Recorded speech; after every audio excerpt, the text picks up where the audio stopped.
மீன ராசிக்காரர்களுக்கு செவ்வாய் பகவான் 7ஆம் இடம் எனும் திருமணம் கூட்டாளி ஸ்தானத்தில் சென்று அமர்கிறார்.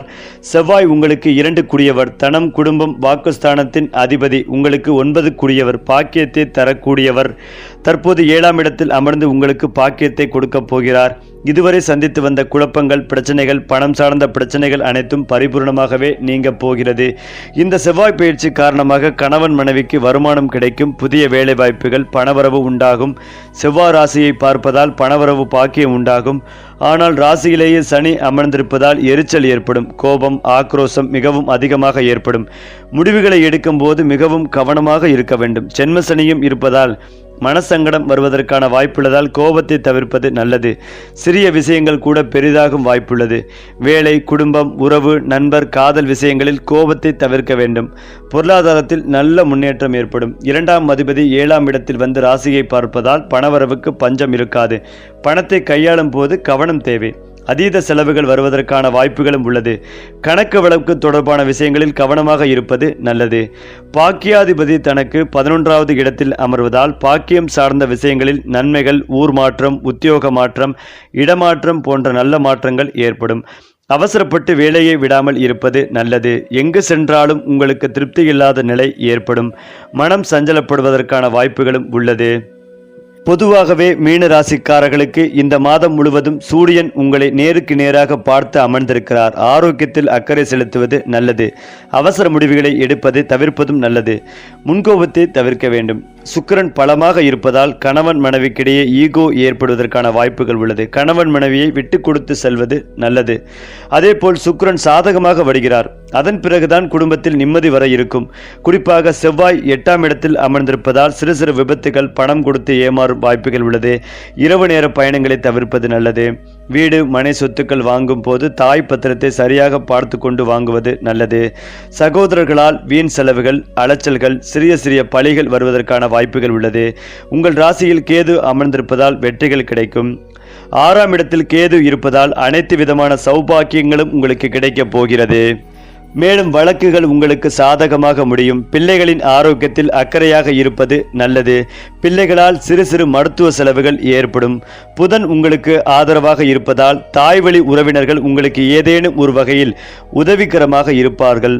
ராகு 12ஆம் இடத்தில் இருப்பதால் தூக்கம் குறைவதற்கான வாய்ப்பு உள்ளது. பணவரவு நன்றாகவே இருக்கும். பொருளாதாரத்தில் நல்ல முன்னேற்றத்தை காண்பீர்கள். குறிப்பாக பண விஷயங்களில் கவனமாக இருப்பது நல்லது. பழிச்சொல் வரும் என்பதால் கவனம் தேவை. இந்த மாதம் முழுவதும் நல்லவை எல்லாம் நடக்க ஸ்ரீ சக்கரால் தாழ்வாரை வணங்குவது நன்மை பயக்கும். தூய்மை பணியாளர்களுக்கு உதவுவது மேன்மைகளை ஏற்படுத்தும். வாழைப்பழம் தானமாக கொடுப்பது நல்ல மாற்றத்தையும் முன்னேற்றத்தையும் உங்களுக்கு அள்ளி கொடுக்கும். குடும்பத்தில் மகிழ்ச்சிகள், ஆனந்தங்கள் ஏற்படும். பணவரவில் இருந்த பாதிப்புகள், தடைகள் பரிபூர்ணமாகவே நீங்கும். குடும்பத்திலும் சமுதாயத்திலும் நீங்கள் கொடுத்த வாக்கை காப்பாற்றுவீர்கள். வியாபாரத்தில் இருந்த சிக்கல்கள் நீங்கும். மனதில் இதுவரை இருந்து வந்த பாரங்கள், கஷ்டங்கள் படிப்படியாகவே நீங்க போகிறது. நவக்கிரகங்களில் இருக்கும் சூரியனை வழிபாடு செய்வது அற்புதத்தை ஏற்படுத்தும். சூரியன் கோயிலுக்கு சென்று அங்கு கோல் வினை தீர்க்கும் விநாயகருக்கு வழிபாடு, அபிஷேகம் செய்து பாதிப்புகளில் இருந்து உங்களை காக்கும். ஆண்டுக்கு ஒரு முறையாவது சூரியனார் கோயிலுக்கு செல்வது நற்பலன்களை தரும். குறிப்பாக மீன ராசியினருக்கு ஜூலை மாதம் முடிந்துவிட்டது. இதனால் இனிவரும் மாதங்கள் மிகவும் முக்கியத்துவம் வாய்ந்ததாக இருக்கும். ஏனென்றால் அக்டோபர் மாதத்திற்கு பிறகு சகோதர சகோதரிகளால் அதிர்ஷ்டமும் ஆதாயம் ஏற்படக்கூடிய மாதமாக இருக்கும். புதிதாக மேற்கொள்ளக்கூடிய முயற்சிகள் அனைத்தும் அனுகூலமாக பலன்களை கொடுக்கும். அதிர்ஷ்டமானதாகவே இருக்கும். தடைகளை முறியடிக்கும் மாதமாகவே இருக்கும். மீன ராசியினருக்கு இருக்கும் முன்னேற்றத்திற்கான பாதைகளை வகுத்து நீண்ட மாதங்களாக நீங்கள் எதிர்பார்த்து கொண்டிருந்த தடைகளும் குறைகளும் படிப்படியாக நீங்குவதை நீங்களே கண்கூடாக பார்ப்பீர்கள். ஏனென்றால் ஜென்மசனி ஆக இருந்தால் கூட திருமணமான தம்பதிகளுக்கு இடையே அந்யோன்யமும் அன்பும் அதிகரிக்கும். திருமண வாழ்க்கை மகிழ்ச்சியாக இருக்கும். அதே போல திருமண பேச்சுவார்த்தை சாதகமாக முடியும். யோகமும் உற்சாகமும் உண்டாகக்கூடிய மாதமாகவே இருக்கும். பணவரவு பொறுத்தவரை திருப்திகரமாகவும் லாபகரமாகவும் இருக்கும். பொருளாதார ரீதியாக பிரச்சனைகள் எதுவும் பெரிதாக ஏற்படாது. உங்கள் உழைப்புக்கு ஏற்ப பலன்கள் மற்றும் பணவரவு இருக்கும். அடுத்ததா ரொம்ப முக்கியமானது மீன ராசிக்காரர்களுக்கு சப்தமாபதி புதன் பகவான் பஞ்சமத்தில் இருப்பது யோகமாகும். சிலருக்கு காதல் உறவுகள் புதிதாக அமையும். விரும்பியவரை திருமணம் செய்யும் யோகம் உண்டாகும். 7 சனி நடப்பதால் சிலருக்கு காதல் தோல்வி ஏற்படுவதற்கான வாய்ப்புகளும் உள்ளது. ஜென்மசனி காலத்தில் ஏதாவது விஷயம் தடைப்பட்டால் கவலைப்பட தேவையில்லை. ராசியில் சனி பகவான் அமர்ந்து ஜென்ம சனி நடந்து கொண்டிருக்கிறது. உடல்நிலை பாதிப்பு, வேலையில் நெருக்கடி, வேலை மாற்றம், இடமாற்றம், ஊர் மாற்றம் போன்றவை ஏற்படும். வேலை மாற்றம் வந்தால் ஏற்றுக்கொள்வது மிக மிக நல்லது. ராசிக்கு அதிபதி குரு பகவான் 4ஆம் இடத்தில் அமர்ந்திருப்பதால் புதிய வாகனங்கள் வாங்கும் யோகம் உண்டாகும். செவ்வாய் 7ஆம் இடத்தில் அமர்ந்திருக்கிறார். நல்ல வருமானங்கள் வரப்போகிறது.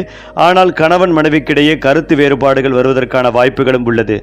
சுக்கிர பகவான் 4ஆம் இடத்தில் அமர்ந்திருப்பதால் தங்க நகைகள், கார் வாங்குவதற்கான யோகம் உண்டாகும். 10, 12ஆம் வகுப்பு மாணவர்களுக்கு கல்வியில் நல்ல முன்னேற்றம் ஏற்பட போகிறது. உயர்கல்வி படிக்கும் மாணவர்களுக்கு ஏற்றம் ஏற்படும். ஆரோக்கியத்தில் உபாதைகள் ஏற்பட வாய்ப்புள்ளதால் அக்கறை செலுத்துவது நல்லது. இந்த மாதத்தின் 2ஆம் பகுதியில் அரசு வேலை கிடைக்க வாய்ப்புள்ளது. அரசியல்வாதிகள் அரசு அதிகாரிகளை பகைத்து கொள்ளாமல் இருப்பது நல்லது. அஷ்டமாபதி சுக்கிர பகவான் 4ஆம் இடத்தில் அமர்ந்திருக்கிறார். இந்த காலகட்டங்களில் வண்டி வாகனங்களில் மிகுந்த கவனமாக இருப்பது நல்லது. வண்டி வாகனங்களுக்கு சேதம், விபத்து ஏற்படுவதற்கான வாய்ப்பு உள்ளது. அதனால்தான் கவனமாக இருக்க வேண்டும். செவ்வாய் 7ஆம் இடத்திலும் புதன் 5வது இடத்திலும் இருப்பதால் லிவிங்கில் இருப்பவர்கள் திருமணம் செய்து கொள்ளும் யோகம் உண்டாகும். முதல் திருமணத்தால் பாதிக்கப்பட்டவர்களுக்கு 2வது திருமணம் கைகூடி வரும். பூர்வீக சொத்துக்கள் கிடைக்கும் யோகம் உண்டாகும். அந்நிய நாட்டில் வசிக்கக்கூடிய சிலருக்கு காதல் திருமணம் செய்யும் யோகம் ஏற்படும். அதிலும் முக்கியமாக கிரக நிலைகள் மீன ராசியினருக்கு ஏற்ற இறக்கமான பலன்களை கொடுக்கும். மனம் ஒரு நிலையாக இல்லாமல் அலைப்பாயும் என்பதால் சரியான முடிவுகளை எடுக்க முடியாமல் திணறுவீர்கள். உதாரணமாக திடீர் செலவுகள் அதிகரிக்கும். உடல் ஆரோக்கியத்தில் கவனம் தேவைப்படும். தொழிலில் போட்டிகள் அதிகரிக்கும் சூழல் உண்டாகும் என்பதால் கவலை ஏற்படலாம். மீன ராசிக்காரர்களுக்கு இனிவரும் மாதங்களில் எப்படி இருக்கும், என்னென்ன விஷயங்களை செய்யலாம், எந்தெந்த விஷயங்களில் கவனமாக இருக்க வேண்டும், திருமணம், குடும்பம், வாழ்க்கை உள்ளிட்ட விவகாரங்களில் எப்படி செயல்பட வேண்டும் என்பது குறித்து பார்க்கலாம். குறிப்பாக இந்த வருடத்தின் கடைசி 4 மாதங்கள் மிகவும் முக்கியமானது. மீனராசிக்காரர்கள் முழுவதுமே ஒரு விதமான மனக்குழப்பத்தை எதிர்கொண்டு எதை செய்யலாம், எதை செய்யக்கூடாது என்ற குழப்பத்திலே இருப்பார்கள். நீங்கள் ஒரு முடிவு எடுத்தாலும் அதற்கு எதிர்மாறான கருத்தை கொண்டிருப்பவர்கள் உங்கள் முடிவை மாற்றலாம். இதனால் பிரச்சனைகள் அதிகரிக்கும். புது முயற்சிகள் உடனடியாக பலன் தராமல் இழுத்தடிக்கும் என்பதும் குறிப்பிடத்தக்கது. சனி வக்கரமாக உங்கள் ராசியிலே இருப்பதால் எல்லா விஷயம் நிதானத்தையும் பொறுமைகளையும் கடைபிடிப்பது அவசியம். கோபப்படாமல் இருப்பது ரொம்ப ரொம்ப முக்கியமானது. குழந்தைகளால் விரயம் ஏற்படும் மற்றும் மன கஷ்டமும் உண்டாகும். சொத்து விஷயங்களில் கவனமாக இருக்க வேண்டும். வேலை சார்ந்த விஷயங்கள் ஓரளவுக்கு திருப்திகரமாக இருக்கும். சனி வக்கரமாகி சஞ்சரிப்பதும் செவ்வாய் திருமண ஸ்தானத்தில் இருப்பதும் திருமண வாழ்க்கை மற்றும் குடும்பம் சம்பந்தப்பட்ட விஷயங்களில் இழுபறி நிலைகளை குறிக்கிறது. அது மட்டுமில்லாமல் குடும்பம் மற்றும் தனிப்பட்ட விஷயங்களில் இனிவரும் மாதங்களில் மீன ராசிக்காரர்களுக்கு சோதனை காலமாக இருந்தால் கூட வேலை மற்றும் தொழில் சார்ந்த விஷயங்களில் அனுகூலமாகவே உள்ளது. குடும்பத்தை விட்டு பிரிந்து வேறு ஊர் அல்லது வேறு மாநிலம், வெளிநாட்டு வேலை முயற்சி செய்பவர்களுக்கு இது மிக மிக பொன்னான காலமாகும்.